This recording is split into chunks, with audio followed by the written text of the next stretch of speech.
Ontem a gente não tomou exatamente um susto, mas a gente foi informado pelo presidente do Banco Central que a taxa de juros deve ficar no patamar mais elevado, está no patamar muito elevado, por mais tempo do que se imagina, do que se imaginava, do que se podia esperar e tal. Você sabe que presidentes do Banco Central conversam ou se expressam numa linguagem muito própria, que é a linguagem do Banco Central. É uma coisa muito específica. Os economistas falam assim, os analistas acabam falando assim. Então ele diz que temos reforçado que, com as expectativas desancoradas e com o cenário que estamos assistindo, e até com o histórico mais recente, faz sentido a gente permanecer com esses juros num patamar restritivo e com tempo mais prolongado do que usualmente costuma praticar. Bom, expectativa desancorada, para quem gosta de navegação, você está acostumado a ver barco desancorado, né? Ele desancora, sai singrando os mares e tal.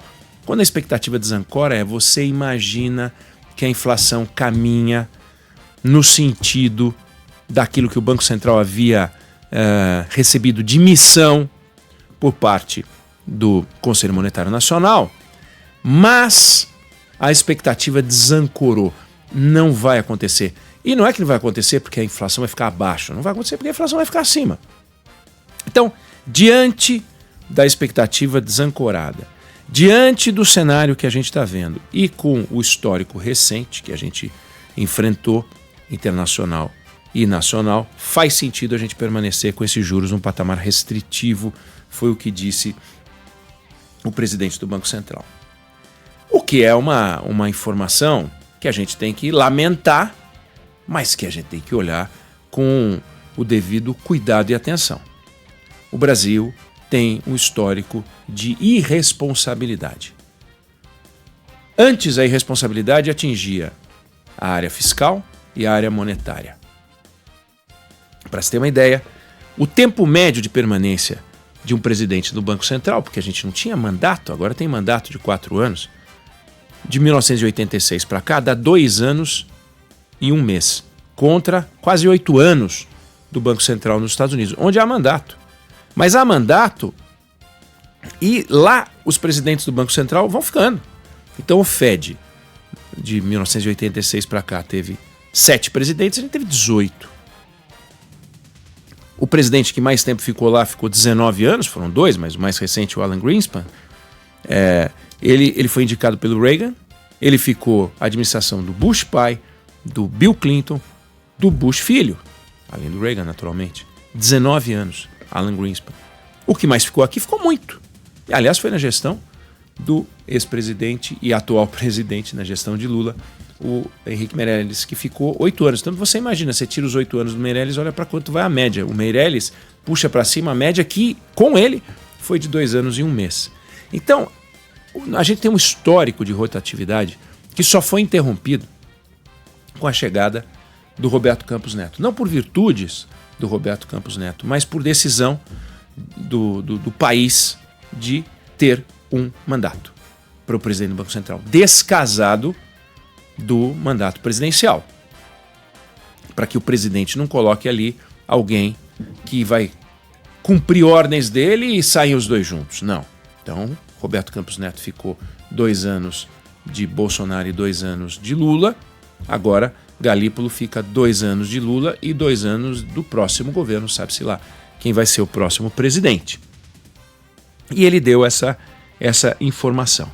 A taxa de juros vai ficar mais tempo. E ele faz referência, né, ele falou isso num evento de um banco, e ele faz referência à situação internacional e também à situação nacional. Não entra em detalhes na situação nacional. Agora, a gente olhando o que está acontecendo, de fato, tem um bicho estranho novo, que é um bicho nervoso chamado Donald Trump, lá fora. E o Donald Trump, ele produziu um strike internacional. Todos os países de todos os continentes tomaram um susto e um choque, que atingiu todos. Uns mais, outros menos. E o Brasil foi dos países menos atingidos. Então veja que interessante. A gente fala muito da loucura do Donald Trump, a gente fala muito da política intempestiva do Donald Trump, a gente fala muito da forma reativa como ele age. Ah, então é 50, toma mais 100, né? Como ele fez com a China e tal. Mas isso não aconteceu com o Brasil. Não aconteceu com o Brasil. Então o Brasil foi dos países, ainda que atingido, dos menos atingidos. Então não dá para a gente atribuir o que está acontecendo a Donald Trump apenas. Porque, de certa maneira, o Brasil pode até ter oportunidades com Donald Trump. No entanto, a questão interna, sobre a qual Galípolo não entrou em detalhes, é complicada. Porque o Palácio do Planalto é o grande promotor dos juros altos desse país. Historicamente. O Palácio do Planalto é sócio do nosso desajuste monetário. É o impulsionador do nosso desajuste monetário. Atribuir os nossos desafios só às atitudes de Donald Trump é esquisito. A gente tem uma variável nociva sobre os juros, mais nociva, e é a variável doméstica. Então, muitos países sobem as taxas de juros. Por que o Brasil não é apenas um dos muitos países que sobem a taxa de juros? Por que o Brasil tem que ser um dos países que mais sobem as taxas de juros? Muitos países mantêm taxas de juros mais altas. Por que o Brasil tem que figurar na lista das taxas de juros mais altas? Ou seja, quando estilinga e faz subir muito, e quando chega no patamar, sempre está no topo. Então a gente está sempre no topo do ranking. A gente não está no topo do ranking de desenvolvimento social, a gente não está no topo do ranking de educação, a gente não está no topo do ranking de ambiente para quem quer fazer negócios, a gente não está no topo do ranking do IDH, a gente não está no topo do ranking de nada. Agora, no topo do ranking dos juros altos, a gente está. E aí a gente olha para o Roberto Campos Neto e olha para o Gabriel Galípolo e diz, mas vem cá, por que, né, vocês não mexem nisso? Porque se eles mexessem nisso, Roberto Campos Neto antes e agora Gabriel Galípolo, se ele mexer nisso, ou seja, a partir de agora vamos dar uma mexidinha aqui, vamos baixar, o risco de a gente ter uma subida inflacionária é monumental. Por quê? Porque o agente nocivo chamado governo federal, o Palácio do Planalto, toma decisões que são irresponsáveis do ponto de vista monetário e do ponto de vista fiscal, produzindo efeito monetário. Eu digo, irresponsável do ponto de vista fiscal com consequências monetárias lamentáveis. Então a gente vê, por exemplo, você trabalha, você ganha o seu dinheiro, você gostaria de guardar algum, não dá muitas vezes para guardar nada. Quando dá, guarda pouco.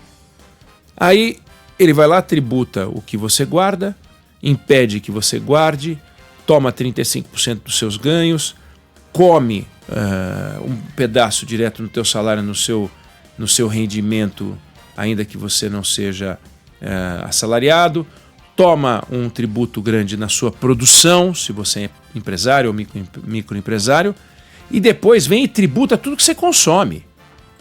Então, é uma loucura, porque você paga na produção, paga no consumo.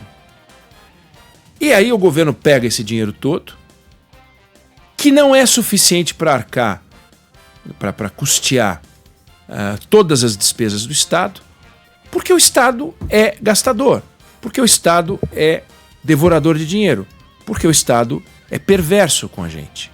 E come dinheiro, come dinheiro, come dinheiro. O dinheiro não dá, acontece o déficit, a dívida pública aumenta, a inflação, para não subir, o Banco Central vai lá e tem que diminuir, tem que subir a taxa de juros. E assim a gente chega num patamar que é um patamar que assusta, que preocupa. Nós tivemos 270 reuniões do Copom desde que existe isso, de 1996 para cá, né? E em quase 40% das vezes a gente foi lá e aumentou a taxa de juros. Né? Não é que ficou aquela coisa parada. Se você pegar o histórico de taxa de juros do governo do Fed americano, você vai ver que eles estão vivendo um momento de taxa de juros mais altas. É um período ruim, mas o que está acontecendo hoje no Brasil é assustador, porque tem uma solução. E a solução é o governo começar a fazer cortes de despesas, ou pelo menos sinalizar o ajuste fiscal. Sinalizar, por exemplo, o descasamento entre receita e despesa no campo da educação. Porque você não precisa, nós já falamos disso aqui. Você não precisa, toda vez que você tem um aumento de salário, que provavelmente não são muitos, porque ultimamente está difícil ter aumento de salário, mas vamos imaginar, toda vez que você tem aumento de salário, você vai pagar mais na escola. Não tem uma ligação. Uma coisa não se conecta com outra. As despesas da escola são as despesas da escola. Os seus ganhos salariais são os seus ganhos salariais. Aí o governo tem aumento de receita e tem que aumentar a despesa com a educação. E é um aumento de despesa racional? Não, não é racional, não é resultado de uma necessidade, é resultado simplesmente de uma conta matemática. Tenho que aumentar porque passei a faturar mais, o que é um absurdo. Então esse governo indomável, esse governo guloso, obriga o Banco Central a ter um tratamento da taxa de juros, que é essa que você está vendo. Seja o Roberto Campos Neto, que o Lula acusava de ter um comportamento anti-Brasil, seja o Gabriel Galípolo, que o Lula diz que vai ser o melhor presidente do Banco Central da nossa história. Os dois fazem literalmente a mesma coisa. Os dois mantêm ou aumentam a taxa de juros. Não há muita alternativa. Quando o presidente Lula toma posse, ele até no início pôde baixar a taxa de juros, mas depois precisou começar a subir a taxa de juros, não o governo Lula, mas em função das atitudes do governo Lula, o Banco Central precisou dar essa puxada. Então, esse alerta do Galípolo, veja, o Galípolo indicado pelo Fernando Haddad, o Galípolo que virou aquele que o Lula disse que vai ser o melhor presidente do Banco Central da história do Brasil, o Galípolo chegou lá e ele está fazendo a mesma coisa que o Roberto Campos Neto está fazendo. Porque não é uma coisa pessoal, não é uma coisa individual, não é uma decisão do presidente do Banco Central.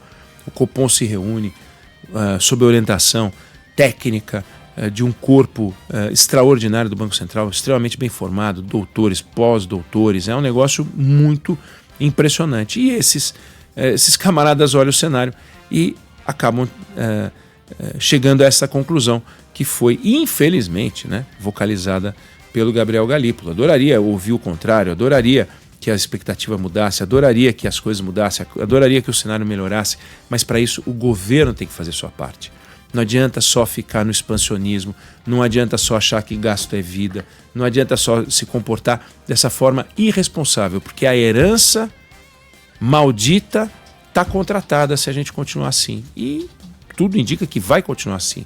Então o ano de 2027 tende a ser um ano comprometido, completamente comprometido. Então desde já o governo Lula é talvez o primeiro governo que desde já a gente sabe que vai deixar uma herança maldita se não mudar a forma como está lidando com a parte fiscal. Não sei se você concorda ou discorda, mas essa é a opinião que eu tenho sobre o assunto.